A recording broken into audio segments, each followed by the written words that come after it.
আবার আসলাম চৌধুরী সলিউশন ওয়ার্ল্ডে। তো আজকে একদম ডাইরেক্ট স্পটে আছি, আজকে কাজগুলো হবে। এখানে আইসোলেটার বসাবো। তো এখানে অনেক রকম কাজ হয়েছে, অনেক ডিপিআর হয়েছে। তো মেইন সুইচটা চেঞ্জ হয়েছে। এই ভিতরে নিয়ে এসো, ভিতরে নিয়ে এসো।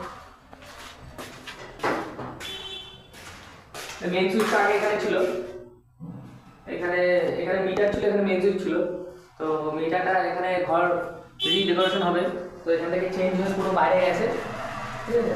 এখানে তিনটে লাইটও বসিয়ে দিচ্ছি, এখানে ওয়াল কেটে এটা হচ্ছে বিম ছিল, বিম, এই বিমটা কেটে তিনটে লাইট বসিয়ে দিচ্ছি, কালার লাইট। এখানে একটা নতুন বোর্ড হয়েছে, ওখানে একটা নতুন বোর্ড হয়েছে। এটা একটা 8 মডুলার বোর্ড, এটা একটা 6 মডুলার বোর্ড, এর পাশে একটা 8 মডুলার বোর্ড হয়েছে। উপরে ওখানে আগে লাইটের কানেকশন ছিল, ওটা কেটে একটু এগিয়ে আরেকটা নতুন লাইটের কানেকশন করেছি। এই পাশেও একটা লাইটের কানেকশন করেছি। এই লাইনটা নিয়েছি হচ্ছে বাইরে থেকে নিয়ে গিয়ে এদিক থেকে ঘুরে এসে, এখান থেকে ঘুরে এসে এখান থেকে গিয়ে এই বোর্ডে এসে এখান থেকে সুইচ হবে, এখান থেকে লাইট হবে। তো এই আইসোলেটরটা বসাবো। এটা এই আইসোলেটর এখান থেকে হচ্ছে ইনপুট, এটা থেকে আউটপুট। তো তোমাকে বলেছিলাম যে প্রত্যেকটা বোর্ডে একটা করে সিঙ্গেল করে এমসিবি বসাতে। শুধু একটু দুটো বোর্ডের জন্য নতুন করে আর এমসিবি না বসিয়ে টোটালটাই একটা বাইরে একটা শুধু আইসোলেটর দিয়ে দিলাম। অন্তত আর কিছু হোক আর না হোক, তো এমসিবি বারবার নামাতে হবে না, শুধু আইসোলেটরটা বন্ধ করলেই কাজ হয়ে যাবে। যদি মেন লাইন বন্ধ করতে হয় তাহলে শুধু আইসোলেটর বন্ধ করলে কাজ হয়ে যাবে।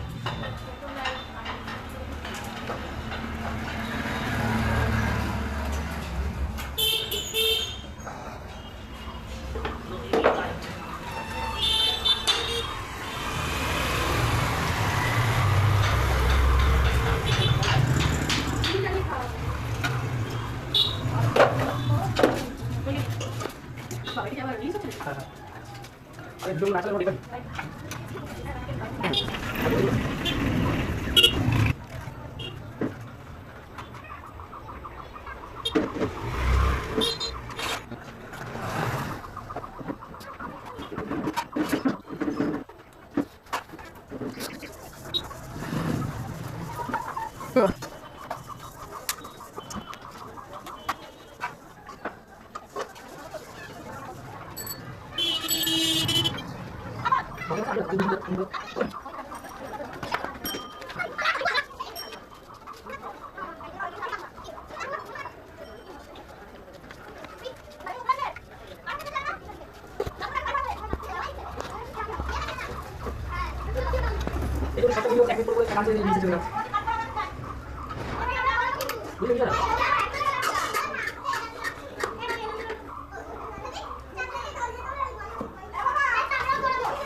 বলো।